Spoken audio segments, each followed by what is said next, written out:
And we live. And we live. Oh yeah. We live. Bro, I feel Uh, like I could have made it in the R&B game. you think so?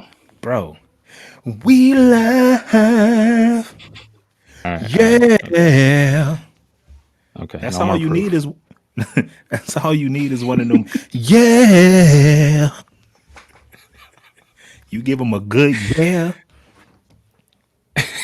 That's it. That's all you need. Hand movements, because you need some of this. You see what I'm doing with my hands? You reaching I out, do.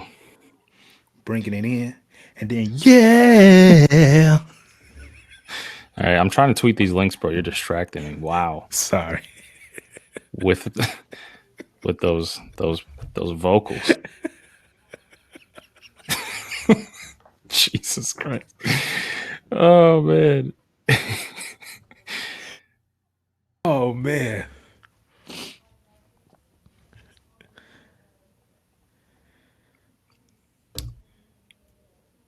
All right. All right. All right.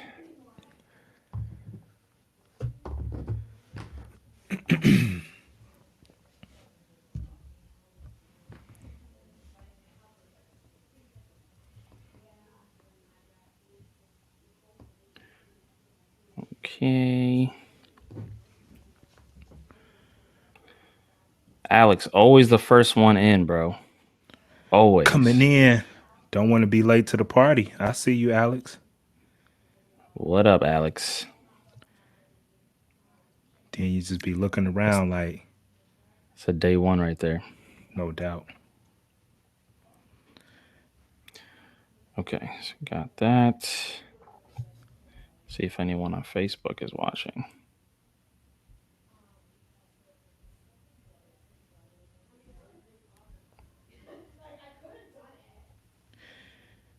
Yeah. Okay. I'm sorry. Wow. I'm just thinking about my Jesus. R&B career, man. What could have been? What could have been? Take it to the top. All the way to the top. I feel like I should like every show I should give like what could have been in my R&B career. I should hit our audience with a little snippet of what could have been. No? You think so? I mean, bro, I told you, man, like I just felt like I got the voice, I got the look. You know, Chocolate Brothers was in for the R&B era. Me, Tyrese. God. Just something to think about, man. Something we could discuss off the air. We could just, if you need me, you know I'm here, bro. If you just need me to. Yeah, go ahead and carry it right now for right Okay. now while I Oh man. Oh, give out these okay. links. Girl, when I look at your eye, you make me surprised that I love you. You taste like sweet apple pie. You make me realize that I love you.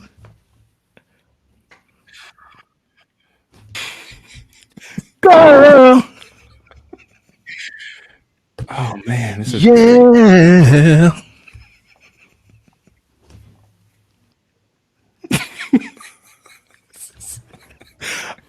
Because you got to pull something from the sky. You got to pull that love from the sky. From the From the sky. sky. Yep. Boom. From the sky. And then hit them with that, yeah. You see how sexy that yeah was? All right. Man. All right. Well, on that note, wow. I wonder why we only have 2 viewers. Random That's viewers. Got rid of the Jesus. viewers. I They guess I ran won't be an off. R&B singer. They Oh ran man, off. All right, let's get the show this started. Sorry, guys, for that delay. really really wasn't a delay. I I gave y'all That was everything. well, I gave you all of that me. was that was a mini stream concert by your boy Sir King Oh Bruce. man, Welcome everyone to Bear Down Breakdown week Week 3. 3 is in the books. This is a deep edition sports podcast. If you don't know, now you know. And yeah, we are going to break down this crazy game. Bro. Insane. Excuse me. Ooh. Corona. It's an insane game. Just kidding. I don't. Just got some little tickling in my Pause. throat. Major pause. All right. So, guys, the Bears won. Yes. This is Victory Monday. Yes. Wow, Yes. we're 3-0. This is insane. This is The sweet taste of victory. This is crazy. Damien, what up, bro?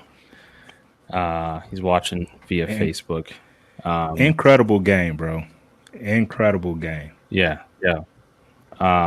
Before we break down the game itself, what did you think just of the game overall? Crazy, like you said, insane. First 3 quarters, we were pissed. We was so mad. I know I was mad. Like a shout out to Greg Braggs, who we did his show yesterday.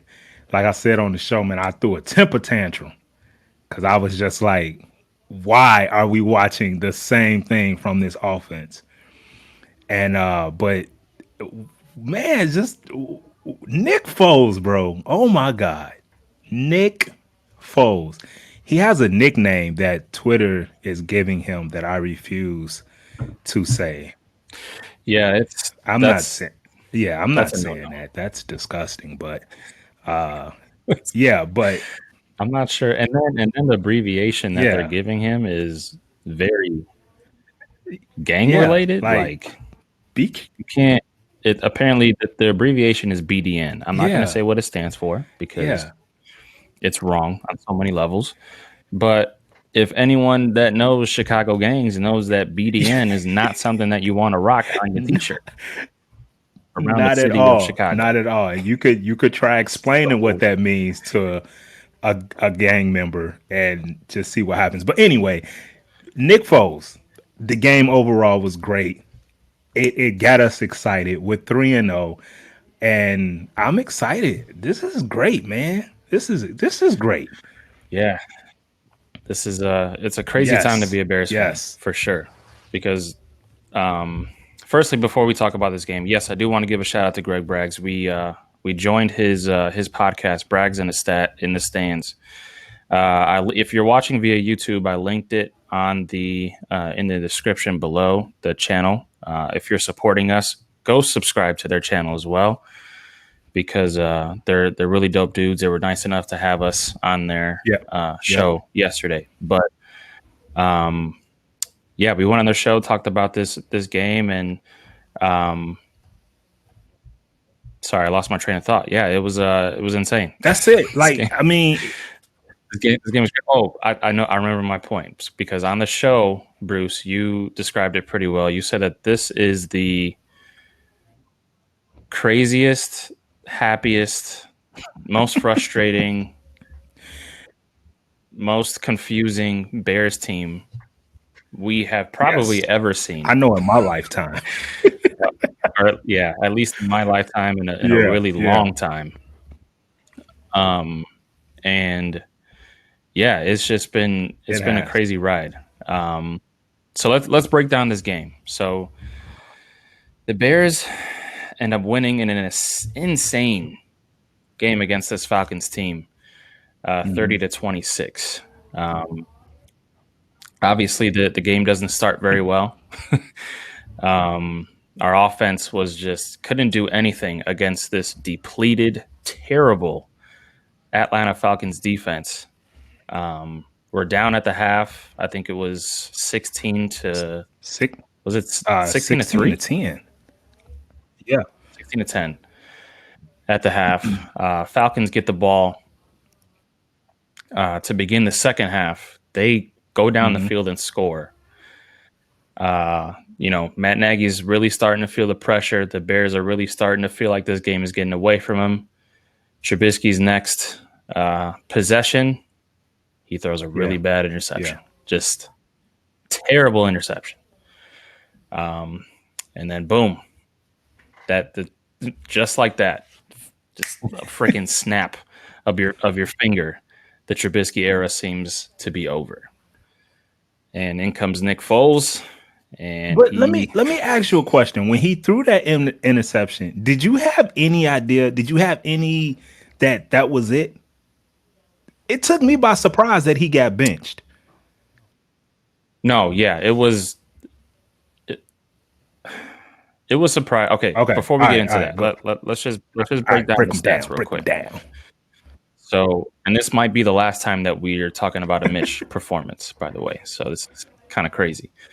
But Trubisky went 13 to 22. It's 59% completion percentage, 128 yards, 1 touchdown, 1 interception, a passer rating of 71.8, and he added a 45-yard rush in this game. Trubisky didn't look good in the game at all. Like from start to finish, he had a couple of nice throws, but overall, he just looked lost. Yeah, definitely. He looked lost. He looked overwhelmed. And again, the Bears are going against one of the worst defenses in football. A depleted defense at that. And they had a ton of injuries. So when you have your fourth-year quarterback coming in, you're giving him a last chance, and he looks this lost in this game, I can understand why Matt Nagy made the decision when he did. Right. But he looked lost, and I think that interception, which was, if you guys remember that interception, it was a crossing route against zone. You know anything about football, you know that crossing routes against zone, when you throw them late, it's almost never a good thing. Never. Like it's either a pass breakup, it's either your wide receiver gets blown up by the dude waiting for him, or it's interception. It's an interception. So yeah, and I feel like that was just Nagy's last straw. Yeah. I feel like that was Nagy's last straw. In the Trubisky era that we're calling it. And yeah, I mean, to go back to your question, Bruce, it was very surprising because, and we talked about this on Brags and the Stands yesterday, but we thought that Mitch's leash was a lot longer than this. Like, we thought he was going to be given at least, 1 or 2 bad games before Matt Nagy was going to put in Nick Foles. Yeah. But that wasn't the case. Yeah. That was not the case in this game. The Bears were down.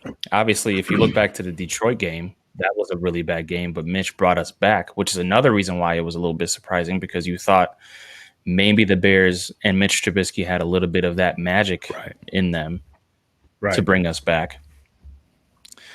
But yeah, it was very sudden at the moment, thinking about it.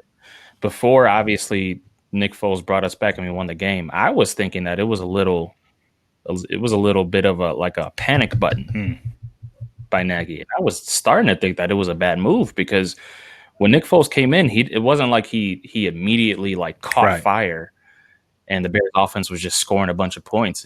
There were a couple of drives that stalled with Nick Foles. Yeah. So I was thinking oh man, did Matt Nagy did he do this too soon? But then Nick Foles started to come back. What were your thoughts when Trubisky was pulled? I was shocked. I'm gonna be honest with you. it was frustrating when when Trubisky threw the interception. I was just like, oh, well, that there he goes again, not being able to read zone coverage. But I did not expect him to get pulled. I didn't see it coming, man. So when the switch was made, I was just like, well, okay, here we go. You know what I'm saying? Like, let's see what Foles could do, because I mean, it wasn't just this Atlanta game, and you go back to that Giants game and how the offense just looked flat, especially in that second half. And then you go back to the first game, and yes, he brought us back in the fourth quarter, but once again, just the offense looked flat. And we go back to this Atlanta game, and we got the ball down the field, but we couldn't put it in the end zone. And it just, once again, the offense just looks flat. And we've been saying that so much with Trubisky, how flat the offense looks. And you hit it on the head. He just cannot read defense. He can't read defenses. He hasn't been able to overcome that. Here's what I can say about Trubisky, though. I'm not the Trubisky, the individual. I tip my hat to him, because he might be the most hardest working player on the Bears team. And I'm not throwing shade at nobody, but that man, he puts the work in. But for some reason, what he puts in, for practice and game film and things of that nature, it doesn't translate to the field. I salute him for going up to the podium after the game yesterday and answering all those questions, because you saw how he looked on the sideline, man. Like, I felt bad for him. Yeah. You know what I'm saying? As a person to person, I felt bad for him. And look, we as athletes, no, we're not pros, but like, I've been benched before. I've been pulled before when I sucked. You know what I'm saying? I've been told that I suck. Very rare. It's been rare. Because of just who I am as an athlete. But we've all been, as athletes, I'm sure we've all been in that position. So you kind of felt for him looking at the sideline. But Nick Foles, and I put this on Facebook yesterday. I'm not saying he's Tom Brady. I'm not saying he's Aaron Rodgers, but how he made that offense look, even in the series. The couple of series where Anthony Miller dropped the touchdown, and the touchdown to Allen Robinson that the officials decided that was an interception, whatever. But think about it. That man could have had 5 touchdowns in the second half yesterday. You see what I'm saying? So the way he made that offense look, guys, again, we're not saying that he's the next coming of Joe Montana or any Hall of Fame quarterback, but to have a competent quarterback, that it just makes a world of difference. Oh, without a doubt. Without a doubt. Foles was 16 of 29. It's about 55%, 188 yards, 3 touchdowns. Should have been 5. Guys, he should have had 5 touchdowns in a quarter and a half, which is insane. He had that one interception that, again, should have been a touchdown. He had a passer rating of 95.2. And yeah, he just did what Nick Foles normally does. And he came in as a backup, took charge of the offense, and did his job. Yeah. It's what made Foles, it's what has made Foles this popular in the league. I mean, obviously he has a Super Bowl MVP, which also has a lot to do with that as well. But he's been known as the guy who can just come off the bench and provide, whether it be through injury, whether it be through, your quarterback just not playing well, like it happened yesterday. He can provide that, to a team. Yeah. And there were some videos that were released after the game where you saw Foles just talking football with his guys. Crazy, bro. And like, what a difference, man. Listen, like, I don't question Mitch as a leader, but that's a different type of leadership when you're talking about a quarterback that the Bears have been missing for a while. Yeah. A guy that'll talk just like X's and O's with his dudes on the sideline during the game, and be smart enough and be competent enough to know, like, to make adjustments that way and to do certain things like that. that we haven't had since maybe Jay Cutler. Yeah. Like, I mean, yeah, Foles, he's not the athlete that Mitchell Trubisky is. Like, we all know that, right? No. And I can honestly say that Mitch might have a stronger arm. I'm not saying might, he does have a stronger arm than Foles. But what Foles makes up for, what he makes up for any physical limitation by understanding the defense and knowing where to go with the ball. Like and I know it was for just a quarter, or 2 quarters. His command of the offense is at a level, like you said, we haven't seen in Chicago for a while, man. And when you look at that go-ahead touchdown to Anthony Miller, and I know we'll talk about it, but when we talk about command of the offense, go back to that touchdown to Anthony Miller and how he broke down what he wanted Anthony Miller to do. And he knew exactly what was going to happen. He knew exactly what was going to happen. And he told Anthony Miller exactly where to go. And the ball was right there. That's the stuff that gets me tingly. That's the stuff that make me want to do the little Shaq wiggle. It gets me hyped, man. Yeah, it's again, we're a franchise that has been just like, when it comes to competent quarterback play, we're a franchise that has lacked that for a long time. So you guys got to bear with us. I mean, some of you understand. You got to bear with us in terms of our excitement, because this is something that we're not used to. Not at all. But yeah, speaking of that play, the game-winning touchdown to Anthony Miller, his exact quote was, when we were in the huddle, I explained to Anthony that if I do happen to kill it, which means, for those of y'all who don't know football lingo, when you kill a play, it means like so Nick Foles was given a play in the huddle and given a second play behind that. So if he sees something in the defense that he doesn't like, he can kill that play and then go with the other play that Matt Nagy gave him. So he said, I had explained to Anthony that if I happen to kill it, I'm going to throw it to the L. And what he meant by that is literally in the Atlanta Falcons end zone says ATL as a graphic. And he meant just do a post to that L and the ball's going to be crazy, bro. Crazy. And wait, where am I in my notes? Yeah, he said, I'm going to throw it to the L. So get to the L and it'll be a pretty stiff ball. So I knew just in case I didn't have enough time to get it off cleanly, he would be there.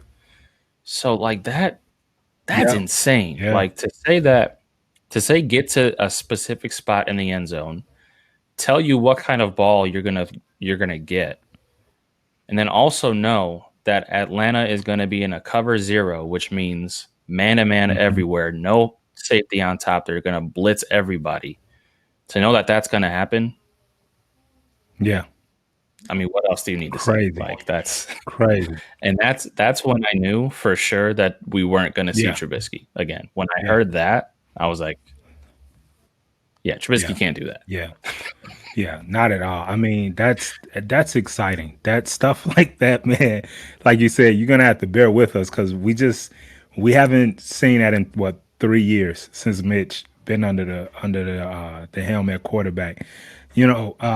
Former Bear wide receiver Earl Bennett, he tweeted something that I was just like, yeah, I could see that. He said, there is no way you can tell me a quarterback that's 2-0 will be benched the third game if you did not already have disbelief in him from the beginning.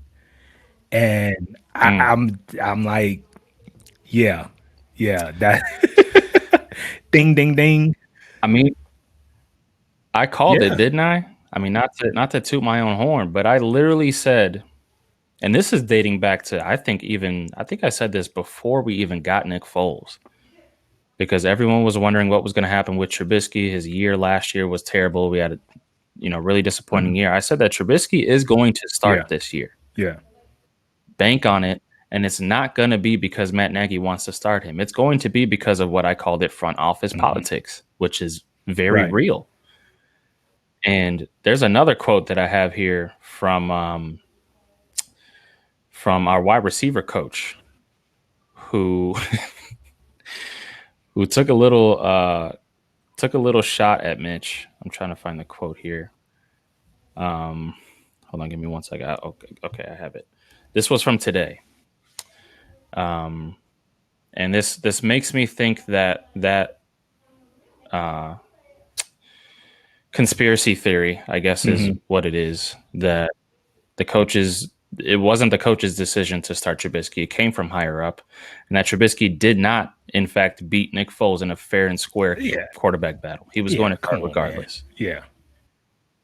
But wide receiver coach Mike Fury said, because he was asked about a back shoulder throw from Nick Foles to Javon Wims. This is what he said. Obviously, we haven't had a lot of those the last 2 or 3 years. So that's going to happen now. Yeah. End quote. But very quick, very to the point. It's the truth, right? It's 100% the truth. You know who we saw yesterday that made a huge catch? Ted Ginn Jr. We utilized his speed. Yeah, we utilized Ted Ginn Jr. speed to get like a 20-something yard gain on a beautiful throw in zone coverage. Well, by the way, yeah, it was zone coverage, and it was a corner route on a 4th and 6. It was probably the best throw of the game, or best play of the game. And it was Nick Foles. He delivered a perfect ball. It was that was beautiful. You know, just going back to us being on Greg Bragg's show, Bragg's in the Stands. You know, the one thing that I pointed out was the opportunities that these wide receivers had on the throws by Nick Foles. Like, he gave them chances to make plays. That ball to Allen Robinson. You know what? I'll run that play over and over again, and 95% of the time, Allen Robinson is gonna come down with that ball. You know what I'm saying? But he gives them opportunities to make plays. Darnell Mooney, who man, the Bears are high on this kid, gave him chances to make plays, and man, that's exciting. That's exciting to see in our wide receivers, because the Bears have decent weapons on offense. But the one thing that we've seen is that they lack consistency for over a year now. And so Nick Foles, like, his approach to the game, and I know we'll talk about this a little later, but his approach to the game just may open it up just a little bit more for Matt Nagy. We might just be seeing Matt Nagy's real offense, you know, over the next couple of games because of who he has at quarterback. Yeah. One thing about, and I said this also on yesterday's episode of Bragg's in the Stands, but the one thing about Trubisky, and this is something about his game that he's never had, is his deep ball. Yeah. Like, his deep ball has always been so iffy. And I have a couple stats to prove this, but prior to yesterday's game, the longest pass of the season was 28 yards. Nick Foles, in just a quarter and a half of gameplay, completed passes for 28, 29, 30, and 37 yards. Crazy, in this man. game. Trubisky only had 4 throws that traveled beyond 15 yards. Nick Foles had 10 of them. Wow. So, like, it's obvious the difference in terms of spreading the field out vertically. And that's like music to Matt Nagy's ears. Definitely. Because we all know what Matt Nagy likes to do, and that's to pass the ball. Like, he wants to pass the ball. So that opens up the playbook even more. And one of those throws included that throw that we talked about earlier, the 4th and 6 to Ted Ginn, which was an amazing throw, huge throw. We don't come back without that throw. Like, that throw was so clutch. But yeah, I think Matt Nagy is very happy right now with this decision, in knowing that he gets to open up the playbook a little bit more. And like I just talked about, the back shoulder throws is something that the wide receivers are going to have to prepare for now that they didn't have before. There's a lot of new opportunities that this Bears offense has now with Nick Foles at the helm than they did with Trubisky.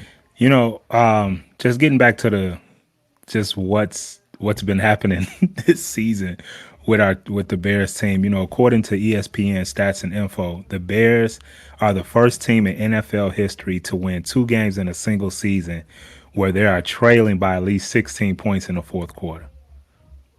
And they've done it twice in their first 3 games of the season.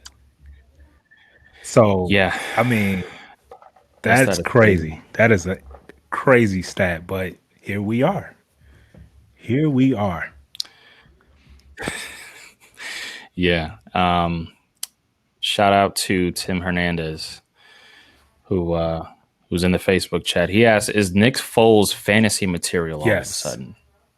Yes, but I mean, the dude should have had 5 touchdowns Yeah. in that game. Yeah. So I will caution, it is Nick Foles. So it's just one of those things where, as excited as we are, let's just it's Nick Foles. So if you're gonna go with Nick Foles as your fantasy quarterback, you're not gonna win much. Yeah, I wouldn't like if you have already a good quarterback, I wouldn't go and grab Nick Foles and start him over. Yeah. But if you're desperate for a QB, Nick Foles is definitely. I've played fantasy football with Tim. So yeah, Tim, go ahead and get Nick Foles, and whoever you got at quarterback, bench him and start Nick Foles. Because Tim always wins. He always wins. In the league we were in long ago, it was a lot of money, and he won, and I got really mad. Yeah. Oh, really? Yeah. So I by all means, you drop Lamar Jackson if you have him, and get Nick Foles. Tim. Oh man. But yeah, this whole thing has been very interesting. It's going to be interesting to see if Nick Foles can play a full season. Because one thing that Greg made, it was a great point that he made yesterday, was that Nick Foles has never played a full season in his career. His career high in games is 11. Yeah. So we need what? We'll see. We need 13 from him, right?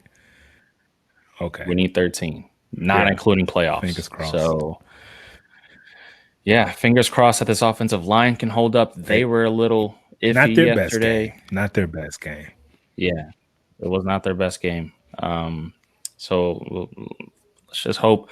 Let's hope that Nick Foles' decision making, the fact that he's a very quick decision maker and he can actually read defenses and get the ball out quicker, that'll help the offensive line out. A lot. Couple of shout outs that I want to do on the offense before we move on to the defense. I want to give a shout out to our 2 wide receivers, wide receiver 1 and 2, because they had a very off game last week. Obviously, they got a lot of flack for the drops and the all the stuff that went on last week. But Allen Robinson went off game, getting money. And he was especially clutch in the fourth quarter. He had 4 catches, 54 yards, and that touchdown, that 37-yard touchdown in the fourth quarter. And then all in all, he went for 10 catches, 123 yards. That touchdown should have been 2 touchdowns. Yeah. Because one of them got called back. But he had a great game. Anthony Miller bounced back after, because the beginning of this game for him was also rough. Yeah. Mitchell Trubisky missed him a couple of times on a deep ball, and you can kind of see the frustration on Anthony Miller's face, understandably so, because for some reason Mitch just can't hit Anthony Miller deep. And then he did have that drop with Nick Foles that was supposed to be for a touchdown, but he stepped up when it mattered. He stepped up when it mattered. He had that game-winning touchdown. If anyone knows anything about playing sports, when you're having a rough game, it's hard to get out of that funk. Yeah. Like, I don't care what sport you're playing. Like, it's hard to, because then you're battling the mental side of the game. Yeah. So it's hard to get out of that funk sometimes, and he did. He stepped up huge with the game-winning touchdown. Just to speak a little bit more on Anthony Miller. I mean, he still has quite a ways to go to prove that he could be consistent player for the Bears. But he's been money in clutch situations this season. I mean, He's caught 2 game-winning touchdowns in his first 3 games this season, and that's look, like you said, bounce back. How you bounce back from, difficult situations really shows a lot. So definitely tip my hat to Anthony Miller. Yep. And then want to give a shout out to Jimmy Graham. Because right now he has as many TDs this year as he had all of last year. Say it again, because some Packers haters out there, you know who you are. Hey, yes. Yeah. Aaron, if you're watching this, we're talking to you. But yeah, he has as many TDs already this year as he had all of last year. He has more touchdowns also this year than he had the year before that. The year before that, he only had 2 touchdowns that whole year. So he's been the red zone threat that the Bears were missing at tight end, no doubt. Yep. So that's been great to see. But man, I'm still scratching my head at Cole Kmet. Yeah. Like we talked about it yesterday on Brags in the Stands as well. They made some good points on maybe the coaching staff just isn't completely comfortable with him yet. But man, you're playing 2 other rookies a lot. Jalen Johnson, who's been balling out. Darnell Mooney, Cash Mooney has been balling out as well. And this was our first round draft pick. Those other 2 guys are later rounds. This was our first round draft pick. I don't know how good Demetrius Harris is. I think he only has 1 or 2 catches on the year. Yesterday, didn't he? Didn't he have like his first 2 catches of the season yesterday? I know he had a catch in the Giants game. He might have a couple of catches, but still, it's like it's him. It's Demetrius Harris, right? Up against your first round talent, in Cole Kmet. And it's just, man, and it makes me scratch my head. Again, it's early. It's only 3 games.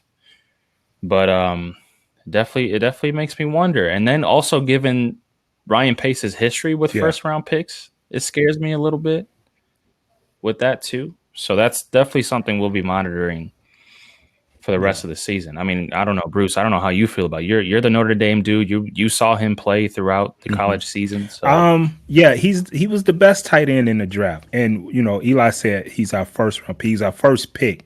Because we didn't have a first round pick. But he was our first pick. So but it's just one of those things where, he's rookies, man. You don't know. You don't know about rookies. He may still trying to get used to the playbook. No preseason. Hey, man, he's a Notre Dame tight end. He's going to be great. He's going to be amazing. Pro Bowl. I hope so. I hope so. I do know that tight end is a little bit slower of a development position in the NFL. So I'm hoping that's just it. I'm hoping he's going to be a slow developer. Next year, the year after that, he's going to blow out. So maybe he just needed a different quarterback. Who knows? We'll Interesting. See. He did only have 26 snaps in this game. So even if Nick played the whole game, 26 snaps is not a lot for your first round or your first pick in the draft. Yeah. But all right. I do want to give one more shout out, actually. Okay. One more shout out to Tariq Cohen because he tore his ACL in this game. And that really sucks. It's a bummer because not only does he give us an element to the offense that isn't like any other player, but he's a cool dude. Yeah, I mean, he brings like a swagger. He brings like a fun, energy to the team. And this is going to be the first amount of games that he'll miss in his career. He never missed a game. Durable, man. Yeah. In his first 3 years. And I've seen him get rocked. I've seen him rock some people. Get back up. He's a small dude, and he gets right back up, man. He's a tough player. And what's crazy is that, like you just mentioned, like he takes hits, he delivers it, and it happened on a fluke, fair catch, and somebody, I don't know if it was a teammate or no, it was actually an Atlanta Falcon player. They said he got pushed into. Yeah, he was and pushed to next to Tariq him, Cohen yeah. on a fair catch on a punt return. Go figure, man. This game is crazy, bro. Yeah. By the way, Tim Demetri says, Harris, I'm sorry, oh, go Demetri ahead. Harris yesterday had 3 catches for 15 yards. Have a game, Demetrius. Go off, D. Go off, bro. Oh, man. Tim Hernandez made a comment, and he says that he doesn't blame Pace. He says he thinks that George McCaskey has been too involved with those early round picks. I don't know how much George McCaskey has to do with the football decisions. Yeah.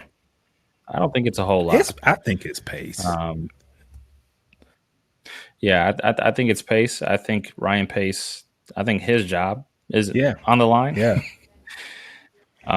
His seat is getting a little hot. So I think he has a major influence on who plays, who doesn't, unfortunately. Yeah.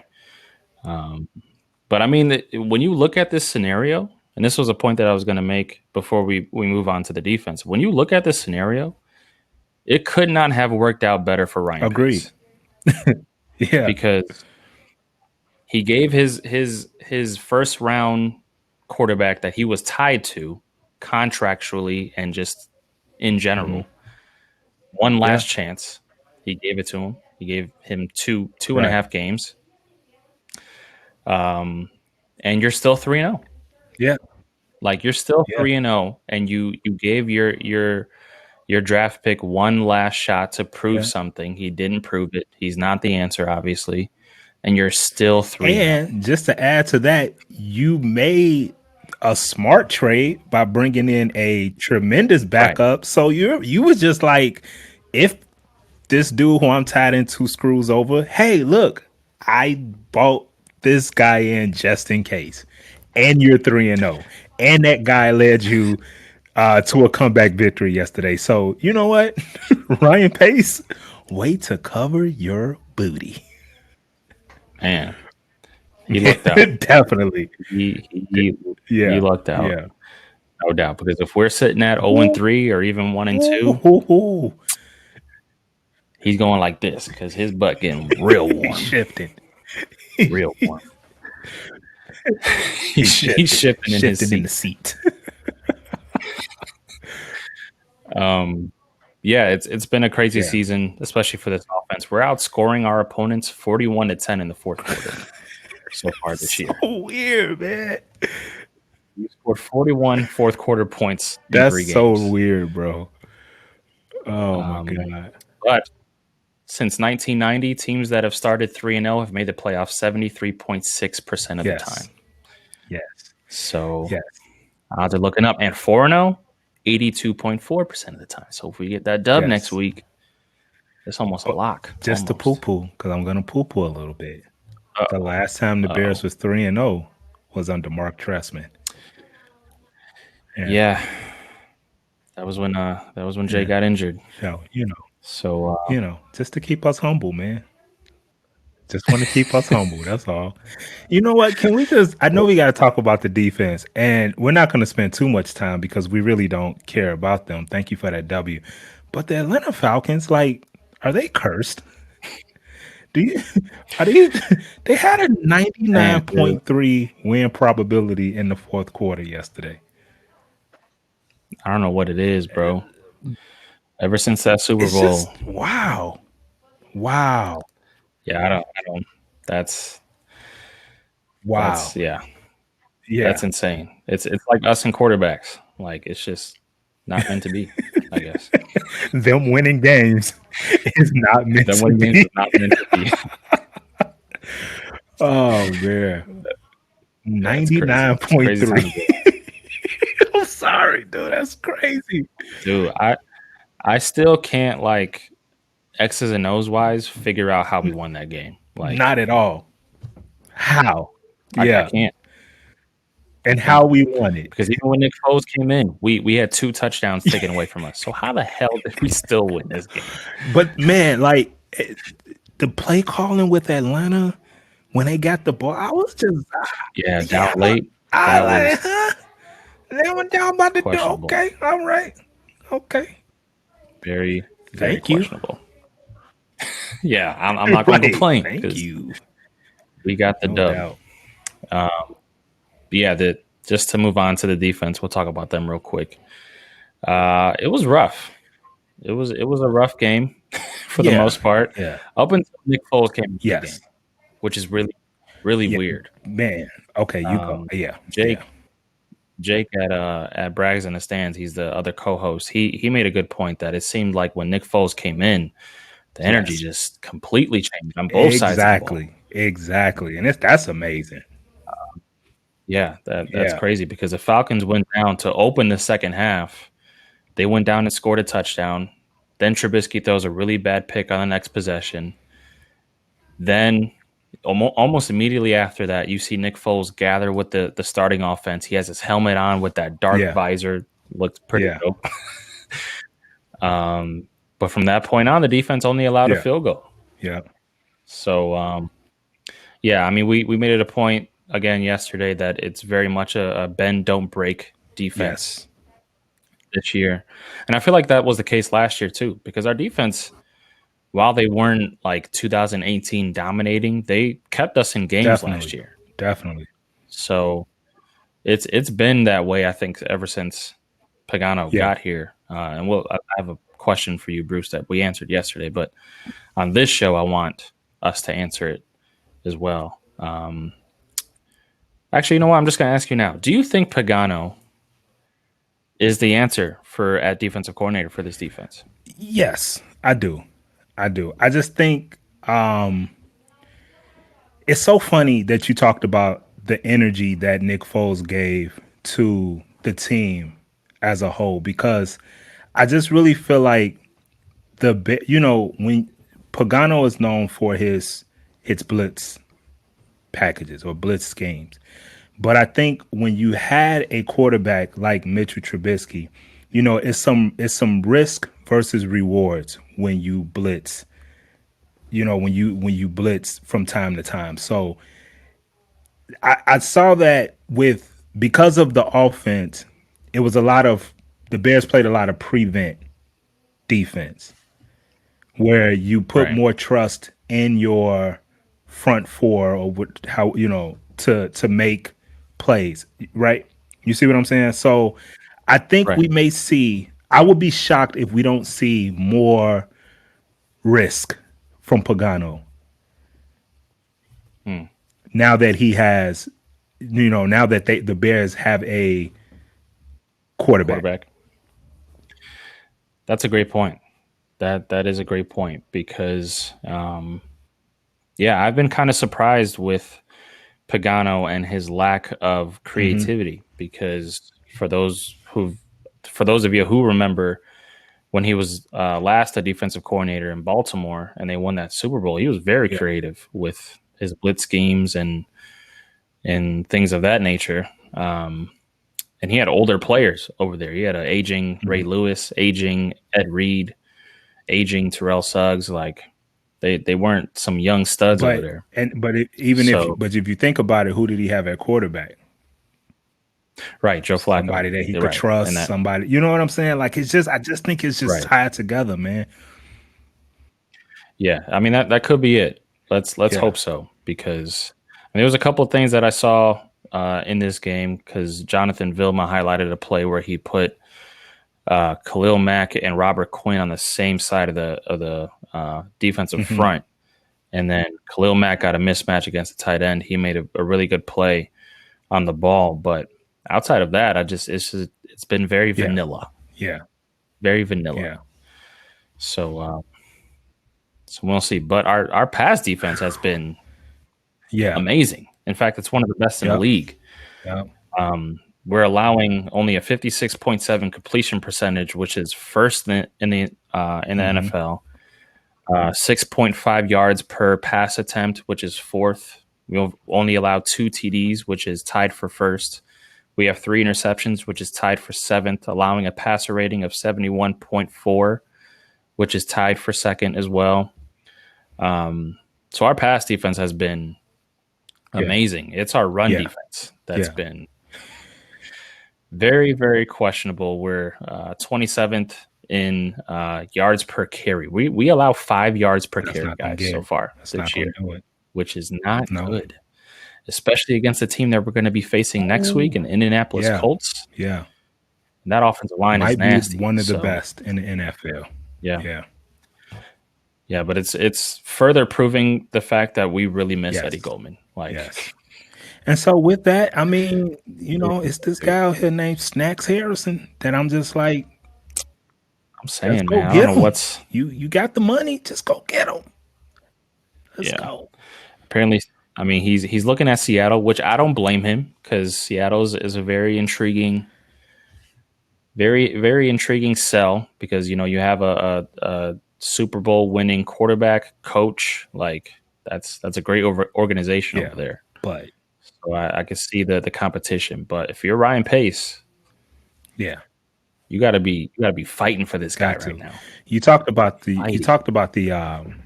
what we've done against the pass, and I mean, outside of the first play from Atlanta offensively when Matt Ryan hit Calvin Ridley on a deep ball. I mean, you look at Matt Ryan's numbers. The Bears did a great job against Matt Ryan. And now, granted, Julio Jones didn't play yesterday, but man, they still got. I mean, Calvin Ridley is amazing, and he had a good game yesterday. But like I said, you take away that deep ball, and Atlanta really didn't do much passing. Now their run game, we made Todd Gurley look like MVP Todd Gurley from some years back. And then who was the other kid? Hill, the other running back for them. Yeah. I mean, that's what really hurt us is the fact that their 2 running backs just ran through our defense, man. 144 yards we gave up on the ground yesterday to a 5.8 yards per carry. Almost 6 yards per carry, bro. Yeah, that's not good. It's not going to get it done at all. So, Ryan Pace has to figure that nose tackle position out because it's very important in terms of stopping the run for any kind of a 3-4 defense. Definitely. Yep. They're pretty much the anchor when it comes to that base defense. So, we'll see what Ryan Pace does, but he needs to do something quick. He needs to pick someone up. I don't care who it is. You gotta make a move because again, we're going against one of, if not the best offensive line next week. And they have a pretty good running back as well that they just drafted. Rookie, Jonathan Taylor from Wisconsin. Jonathan Taylor. Yeah. And he's a beast. So we gotta make sure we and Phillip Rivers isn't anything special. So I think if we stop that running game next week, we'll be straight. You actually want to put the game in Phillip Rivers' hands. You want to make him beat you. Right. But just a couple defensive shout-outs that I want to give. Khalil Mack and Akeem Hicks, which I wore this shirt. Return of the Mac. Return for a shout-out to Khalil Mack. Because I'm still going to hang my hat on the fact that I got a lot of doo-doo for sticking with Khalil Mack after weeks 1 and 2. Because a lot of people gave me flack. But let it go. On the Twitters. No, I'm not. Jesus. I'm not. I hold grudges. I see. Man. So don't get on my bad side, Bruce. Hey, I promise you I won't. But I'm still I mean, you still hear people be like, "Oh, but it's the sacks. We still need to see sacks. He's paid a lot of money, and we traded away a lot of draft capital for this guy to get sacks." So it's like you still have those people out there. Yeah. So I just got to make it a point that these dudes are some monsters, even though they're not getting Akeem Hicks is. Yeah. But Khalil Mack isn't getting the sexy stats. Right. But Khalil Mack had a monster game. He had a sack and a half with 5 quarterback hits. It should have been 6 with the strip fumble. No, it should have been 6 because he got flagged for roughing the passer when he put his weight after. Remember that play? Ryan passed the ball. Yeah. Yeah, I'm Yeah, sorry. Hicks. Yeah, I'm thinking of Khalil No, you're Mack. good. Yeah. Yeah, he should have had 6 QB hits, but he got flagged for that whack roughing the passer call, which, by the way, just to make it a quick note, I don't want to spend too much time on this because I don't like to make it an excuse, but these refs were terrible in this game. They were absolute trash. But yeah, Akeem Hicks had a monster game. Khalil Mack had a half sack, should have had another one on that strip sack that they called back for another really bogus roughing the passer call. But yeah, Khalil Mack right now has 17 QB pressures, and that's third most in the league. And he's dealing with a knee injury. Yeah, and he's not practicing during the week, by the way. Right. They don't. Exactly. They just say you rest up for Sunday. You deserve it. So get off his back, please. Yeah. Right now. I like how you scare me looking into the camera. Or else. I gotta get my big eyes. That's your ass. Exactly. Okay, so shouted them out. I want to give one more shout out to. Can you guess? It's your boy. And I ain't got my glasses. Oh, you ain't got your glasses? I feel like I'm gonna give him shout out every week, so you better get your glasses ready. Well, no, give him. Okay, I was about to get up. I know where they at. They like right here, But no, you go ahead. But no, Jalen Johnson is. I don't think people understand. Just because this guy doesn't have a pick yet does not mean that he's not having an insane year. Yeah. Right now, I have a stat to prove it. This stat is insane. Shout out to Austin Gale. He works for Pro Football Focus. Some of their stats are just ridiculous. But Jalen has allowed a whopping 0.19 yards per coverage snap when he's lined up in press coverage this season. For those of y'all who are confused with what I just said, when Jalen Johnson lines up for press coverage, he has allowed only 0.19 yards per coverage step, less than a yard, less than half a yard. Wow.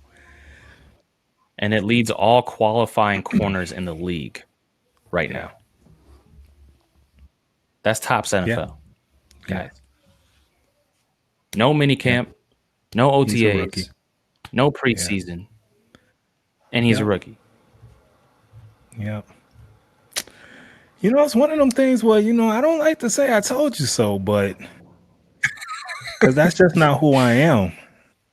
Yes, you do. Yeah, I do. I do. So I told you so. Where my camera at? I told you so. Yeah, man. Unbelievable, bro. Yeah, the dude is The dude is insane. And I loved his quote before this game because he really embraced going up against Calvin Ridley and Julio Jones, who didn't play in this game, but he talked about going up against him as well. But you could just tell that this dude just embraces competition. Yes. Yep. And that's something that you need at corner. Like you a lot of people wonder why a lot of corners in the league are very like show offish and kind of like what do you call it when you're full of yourself? Arrogant. What's the word? Arrogant. Cocky. They're like that for a reason. They're like that because they have to be. Like you're talking about one of the hardest positions to play in the NFL. You're going up against some of the best, most athletic talent in the league. When you're on an island, you better be confident because if you're not, you're getting torched. Plain and simple. At the end of the day. In an NFL where they want offense, they want scoring, they want touchdowns. Right. So you got that working against you too. Right. So shout out to Jalen Johnson. He's been amazing this year. You know what? He's my nephew. That's my new nephew. Oh, he's your new nephew. That's my new nephew. That's your new nephew. I just found out. We're related. That's my nephew. Yeah. Okay. I mean, I'll give that to you. Because you called that out. I did. You were very high on him when you drafted him, so yes, I'll give that to you. Thank you. Yeah, that concludes breakdown week 3. We are 3-0, guys. 3-0 heading into next week against Indianapolis, a team that has everyone talks about their offensive line. Their offensive line is great, but they have one of the best defenses in the league too. Yes, I'm pretty sure they're top 5. Yeah, in points allowed. So it's gonna be. This is if we thought this week was gonna be a test, next week is gonna be a test. This is the best team that the Bears have faced all season, hands down. Without a doubt. This Colts team, without a doubt. Just stop the run game, put the game in Phillip Rivers' hands. Offensively, obviously, it's going to be very interesting to see how different this offense looks with Nick Foles next week. The one thing, though, and I said this yesterday on Brags in the Stands, but the one thing that I really don't want is for Matt Nagy to see that he has a more competent quarterback and then get past that. Good point. Yeah. Don't want that. And Nagy needs to stick to his guns that he stuck to in the beginning of the season. Keep running the football. Keep giving it to 32. Yes. That's another thing. Like all this switching out running back stuff. Stop doing that too. Yeah. Well, I mean, I think he's at a point now where Montgomery might get more than the 14 touches he had last week. Yeah, that's true. With Tariq Cohen being out, which sucks for Tariq Cohen, but it's great for David Montgomery because I mean this you're talking about a kid that there was a play in the red zone where he caught the ball behind the line of scrimmage and somehow gained 5 yards. Like the way that this guy is able to create yards, like if you know football, you know how hard it is to create yards. This dude creates it. Yeah. And then when he's given a hole, it's even better because his burst is great. Makes dudes miss in open field. But, I mean, when you have a guy who fights for yards as hard as this dude does, give him more touches. Give him more touches. It's only gonna benefit you. It ain't gonna hurt you. No doubt. And I love Cordell Patterson. I love him as a weapon. But, I mean, give the ball to 32. I'm with that. I like that. Give it to 32. Anyway, you got any early predictions for next week? I mean, at some point we're gonna see a consistent game from the Bears. So being at home, having a competent quarterback now, I think that this is the game where, you're gonna see a consistent 4 quarters. And, I like that Colts team. I like their defense. I like their offensive line. I like their running back. I just don't trust Phillip Rivers. I don't trust Phillip Rivers, and that's been his problem. That's plagued his entire career. That's been his problem this year early in the season is the interceptions, the turnovers. So if you could generate a couple of turnovers, I see the Bears pulling this one out. Yeah, early score prediction. I'll give you a score. 27-16 Bears. 27-16. Shout out Ernest. He says 31-24 Bears win. That's a good score. Yeah. I totally agree with you. I think we're going to see a more consistent 4 quarters all around from this offense. I think I'm so scared as to what Matt Nagy is going to get or is going to do with Nick Foles. I think he's going to get a little bit too excited and not run the ball as much as we need to. But I do still have the Bears winning. I think they win this game 24-17. Okay. I'll give us a touchdown in this game. All right. Yeah, looking forward to it. Me too. Hopefully we're 4-0. Yeah. By our next Bear Down Breakdown. Talk about another win. Yeah. I'm with it. And thank you everyone for watching. Appreciate you guys. Appreciate everyone watching either on Facebook or on YouTube. We finally got Facebook Live going, so that was great. Hey. Shout out to Ernest. Shout out to Anthony, my cousin. Shout out to Monica. Shout out to Alex. Shout out to Tim. Shout out to my brother Jason. I see you in there. Damien, Evie. All the people that watched live and decided to comment and join in on the discussion. We love that. Yes. Yes. We love when you guys ask questions. We love when you guys comment. Makes it that much more interesting. But yeah, if you're watching on YouTube, make sure you hit that subscribe button and hit that bell next to the subscribe button. It helps us out a lot. It lets you know when we release video content, when we go live. It'll send you a notification so we don't have to, put out all them damn links. And, but the pre-show was great. It helps. My singing was amazing. That's debatable. Okay. Hey guys, I do want to say that I've been trying to talk Bruce into going golfing with me so that we can make some great video content. I don't know if Eli Rodriguez is listening right now. I don't think he is, but you guys should spam us, send us direct messages on if you want that to happen, because I think that'll be great video content. I know what you're trying to do. I know what you're trying. Watching us golf, I mean, that'd be great. Okay. Because golf is so hard. It's a sport that takes no athleticism. We can't, use our athletic abilities to gain an advantage in that sport. It's all mental. It's all about form. It's all about technique. Okay. All right. I know what you're trying to do. Because I suck at golf. That's the one sport that you've seen my reaction playing golf. I know that's okay. All right, friend. I suck at golf too, bro. Shut up. Stop it. We all stop it. We all all right, brother. I see what you're trying to do, brother. Uplift my spirits. No, you're not, brother.